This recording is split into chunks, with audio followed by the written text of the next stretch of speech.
today. And we talk through what the president's decision is, what's the purpose of that decision, and how it's going to be implemented. And then we strategize on how to communicate it to the American people. That communication usually goes through the media. They pick and choose the facts they want to focus on and the narratives they want to drive. And so we thought we'd do it a little bit differently this time. Take out the media and show the American people what the conversation's like that we normally have. Get into the details, the thinking, and the purpose of this and how it's through the short term and long term is going to affect the American people. Stephen, you've been with the president for a long time. You were a part of the first administration and some of the battles economically, taxes, that had historic impacts on improving the economy. Today's a big day. Can you talk about the president's historical view on global trade and the tool of tariffs or the use of tariffs that he envisions, not just through Liberation Day today, but how he's used it over the years? Yes. Well, the announcement today is the most significant action on global trade policy that has taken place in our lifetimes. It's not even a close call.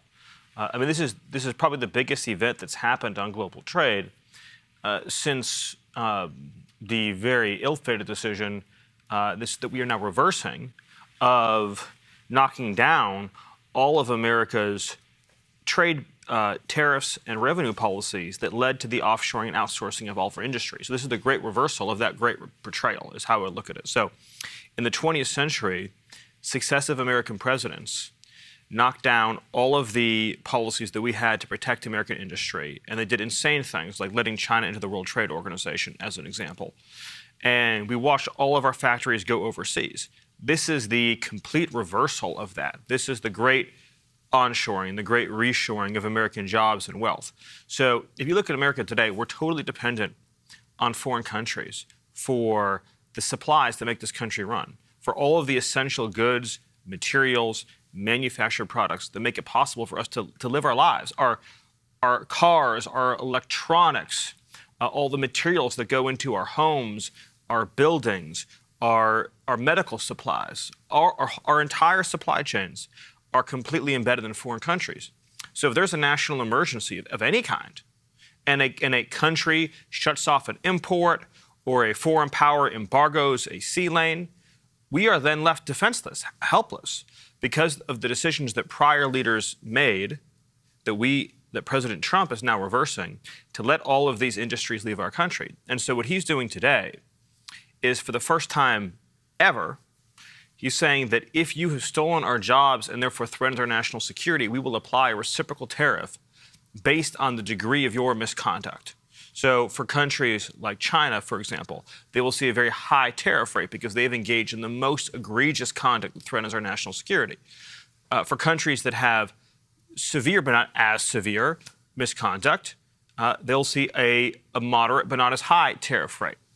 The effect, though, of those global tariffs will be that companies will have to move their production back into the United States. So factories will leave, whether it be Mexico or Canada or Vietnam or Cambodia or China or the European Union. They will come back to the United States to produce their products, to make their goods. And in so doing, yes, it will create jobs. Yes, it will increase revenues. But most importantly, it will restore our national security so that we will not be dependent on anyone else to survive and thrive as a nation. That's the significance we're talking about today, the most important economic event of our lifetimes. And Stephen, he didn't just wake up this morning and say, I want to implement tariffs.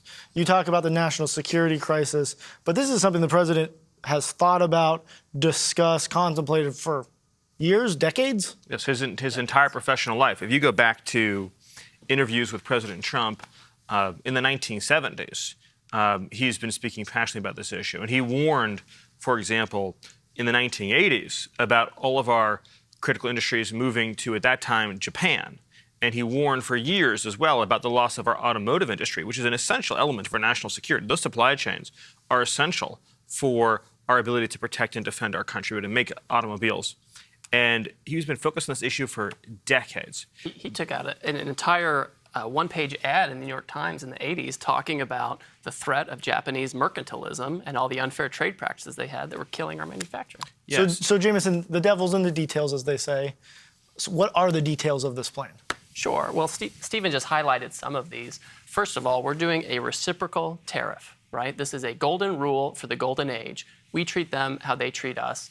As Stephen mentioned, we expect that those countries that treat us very poorly, where they have documented behavior over many years of whether it's high tariff levels or extreme trade barriers or taxes or other kind of charges that discriminate against our companies or burden our companies, they are naturally going to have higher rates, because to achieve the kind of reciprocity we need, you have to have a higher rate. And then there are going to be other countries that have a lower rate because maybe they have a different level of unfairness or non-reciprocity. And we expect that there will be a global minimum on all countries, because we have to deal with this deficit. We also want to make sure that there's no cheating, that we don't have people going from one jurisdiction to another to try to get around the tariff. We need to make sure that we have no loopholes in this policy, because as Stephen points out, it's an emergency. The urgency of what's happening right now cannot be overstated. That's why the president on day one announced he wanted us to look into it. We looked into it over the past couple of months, and we're taking action the day after we reported back to him. I have right here a book full of all of the unfair trade practices by our top 100 partners. We published it just a couple days ago. And you said something interesting. Some countries will try to get around the tariffs by shipping their product through another country. They store it there for a couple months, and then it all becomes the sale of another country. Can you talk through how that works? Sure. Well, we're stopping that. We don't want a situation where China, for example, might just send a bunch of parts down to Vietnam. Vietnam, puts them together in a light assembly and sends it over and says this is a product of Vietnam. At this point, we will have the kinds of tariffs we need and a broad-based tariff to stop that kind of behavior. And of course, we're going to be very, very focused on enforcement to make sure nobody does that kind of thing. And the media uses the word tariff very broadly. What kind of tariffs are there, and how do they work? Oh, certainly. I mean, we have, for example, rice. Japan, in some instances, will put a 700% tariff on rice. So if the United States wants to export rice to Japan, where they eat a lot of rice, Japan will charge a 700% rate on that rice. It's incredible, right? Ours is much lower. Apples in the United States, if you want to import apples into the United States, it's duty-free. It's a 0% tariff. But if we're going to go to India, it's about 50%. If you want to go to Turkey and send American apples to Turkey, it's a 60% tariff. And so it prevents it. But that's not even the worst part. The worst part are the non-tariff barriers, where they use fake science or fake standards or other barriers to keep out our things. And Karoline, obviously Jameson thinks a lot about this. It's why he's the USTR. How should the normal American person, the consumer, think about tariffs? Well, first of all, to the average American who's watching at home and trying to understand what this means for them, don't buy into the media's lies and the fear that they're going to try to instill in you after this announcement, because we know that's exactly what the media will try to do. The president is looking out for the average American worker who has been ripped off by the elite political class for decades. And so what does this tariff policy look like? As Jameson so brilliantly said, it's the golden rule for the golden age of America. We're finally going to be treated the way, we're going to treat other countries the way that we've been treated for too long. The president's going to put American workers first. But what does it look like? Think about your hometown where you grew up, in the heartland, in middle America, factories that have been abandoned, workers who have been put out of jobs, drug-addicted generations of children and of families, because there aren't good industry here at home. There is not good industries here at home in their hometowns. The president wants to restore that prosperity and that wealth, more money in people's pockets. The media will also continue to talk a lot about prices and what this will do to prices. And the American people need to understand that the president will effectively implement these tariffs while also having a whole-of-government approach to bring down the cost of living in this country. There was an inflation nightmare created by the previous administration, and while simultaneously implementing these fair trade practices to put America first, the president is already launching a massive deregulatory campaign, a massive energy boom where gas prices are already coming down, inflation is cooling, and so it's an all-hands-on-deck effort. Egg prices are coming down. That's right. You're seeing it across the board. Now, and it's important to understand, and I think, Karoline, you've talked about this a lot, this is decades of failed political leadership. We're not going to get over it or change it without some fundamental reform. it's Biden administration definitely accelerated it, but this was decades of economic misstructuring of the economy. And there's nothing the media and the political class hate more than change, and this is monumental change. The president is focused on restructuring the global economy, on restructuring our domestic economy as well. And the politicians in this city have not seen a president who is actually willing to take the steps to implement such change really in modern history. So believe in this president. He was elected for a reason because he's looking out for the American people across our country. And today is the first day of that in terms of trade and tariffs. That's why we call it Liberation Day. That's right. And Stephen, on that, can you talk, what is the goal here? Well, what should the American people look forward to? What is the hope and dream that we're trying to pursue? So if you went to a store in America in, say, the 1950s, and you looked at where the products were made, it would have said made in the USA. That would have been the stamp you would have seen on everything. From the toys that your children buy, to the clothes that you wear, to the cars that you buy, and everything in between. If you grew up in the 1980s, you would have seen a lot of things still stamped made in the USA, but a lot less. By the time you get to the early 2000s, after NAFTA, after China's entry into the World Trade Organization, after other disastrous trade deals, it started to look more like we see it now, where you go to the store and everything is stamped made in the foreign country. Made in Romania, made in Thailand, made in Cambodia, made in Malaysia, made in China, but not made in the USA. So that means those good, high-paying jobs that should be here in America are not here in America. At the same time, it also means that for a lot of the more advanced manufacturing jobs, these are essential industries that can be converted at a moment's notice to core national security needs. And so when you don't have those factories, you don't have the training and you don't have the workforce to be able to meet our nation's needs in a time of an emergency. So we are outsourcing to other countries the things that we need to keep America safe. The end result of this is going to be far more high-paying manufacturing jobs. These are jobs where you can support a family, you get a retirement plan, you get a pension, you have good health care, you're paid well above what you would consider to be the living wage for these new advanced manufacturing jobs. These are jobs you can build a family and a community around. At the same time, it's going to relieve inflation because it's actually the most cost-effective to make things in the United States of America. People don't think about this, but all those products you see on these store shelves that are shipped from thousands of miles away, we're paying the cost of all that shipping built into the price of the good. So it's actually more economically efficient, particularly with advanced manufacturing techniques, to have these factories in the United States, near where you live, putting products on your store shelves, not having to ship things all over the globe. So you're actually going to see prices go down because our products are being built and manufactured here in the United States. The most important point to understand is that tariffs do not apply to any product that is made in the United States. So the original sin of how the modern economy in America is structured, the president talks about more than anything else. And it gets to Karoline's point about the overall economic vision. The original sin was that we created a tax system that punished you for making something in America and rewarded you for making something in China or a foreign country. So in other words, if you had your factory in America, you paid a sky-high corporate tax rate, you were beaten to death with regulation, you had radically unaffordable energy prices, and Washington just in every way made your life miserable. And the political class didn't do anything about it. They allowed it to happen. Correct. Well, they sat by and watched it happen for decades. They actually wanted the opposite to happen, especially if you look at the 90s when we had NAFTA, we had the WTO, we had the entry of China into the WTO. The goal very clearly was to remove U.S. tariff and trade barriers to make it easier for people to outsource to China. Because once we gave China what we call permanent normal trade relations, all of your manufacturers in the United States who are thinking in short terms in terms of quarterly earnings and that kind of thing, they said, listen, now I can go move my factory from Indiana or wherever, I can put it in China, I can put it in Mexico, and I know I will have sure access to the U.S. market. Today, President Trump is saying the best place to make American products and sell American products is here in America. If you make in America, you're not going to have a tariff. Think about how pernicious that deal is that he's describing that was made. This was done by the Bushes, this was done by the Clintons, this was done by many American administrations. Republicans and Democrats. Republicans Correct. and Democrats. They said to the factory owner, if you really want to be competitive, you need to move your factory to China. That's the best way to sell into America. And so all of a sudden you're living in a community where one day there's these thriving factory towns, and the next day all the factories are in Shanghai. And so my point about the original sin, it was the sin of saying that we were going to give the most favorable treatment to foreign production, the least favorable treatment to American production. It's completely inverted, right? So the president is saying today is the opposite of that. If you have your factory in America, you pay no tariff.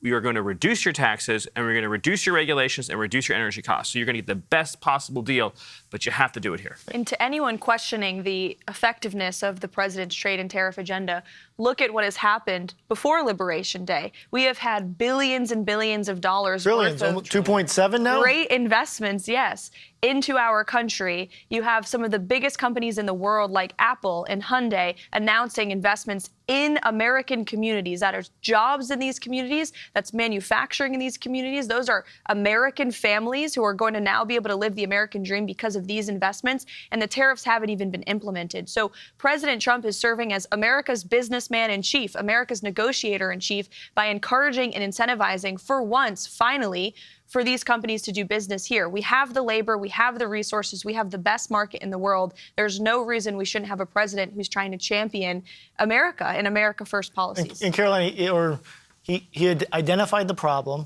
and he's got a solution. But you spoke to this before. Tariffs are a big part of the solution here, but it's not the only part. Right. Companies coming in, we've all been sitting in meetings with him where he says, what is your problem for coming back? What's getting in your way? Is it regulations? Let's solve that problem. The president he talked about it in a press conference this week. He had Stellantis, big car manufacturer, some of the best brands that there is. And he says, what is your problem? He says, all the regulations. You have California that's just crippling car manufacturing with their erroneous green new scam regulations. We need to pull them back. The president gets on the phone. He wants to bring companies back. He wants to bring jobs back. He wants to bring wealth back. He wants to make things more affordable. Jameson, how is he doing that? Well, let's remember that he has a great track record. If you look at the first term, the president used tariffs to great effect, and he coupled it with great tax bill, great energy policy, all things we're talking about now. And what happened in the first term? Inflation went down, unemployment went down, real median household income went up for every demographic. I mean, this is incredible. We had manufacturing jobs went up, so we know it can be done. He's already done it before. We're a couple months in, we're already doing it now. He knows exactly how to use the tools of the economy, whether they're trade tools and tariffs or other tools, to really make sure that America can be competitive, that American workers can have good jobs, and American families can have prosperity in their communities where they live. And we want to wrap this up. So, Stephen, Karoline, some last messages. What do you think the biggest takeaway of today is, and what should the American public look forward to? Well, I think at a fundamental philosophical level, when you talk about America first, it gets down to this. Who should have priority access to the U.S. market? Should it be the factory that's located in Cleveland, or should it be the factory that's located in Beijing? That's the fundamental question.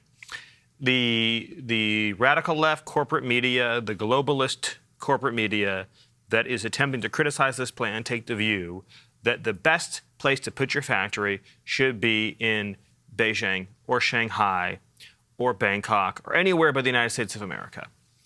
The president's view is we should do everything in our power to make it so that the best place to put your factory is in an American town. So we get all the benefit. We get the economic benefit, we get the social benefit, we get the community benefit, and most importantly, we get the national security benefit of having our critical industries here in America. And that's why we're calling it Liberation Day, because he is freeing us from a global economic system that has made us subservient to foreign nations and foreign powers. And Stephen, on that book, means it's not a short-term solution. This is a philosophical belief in a future for America. And so for those looking for predictability, we hear that word a lot.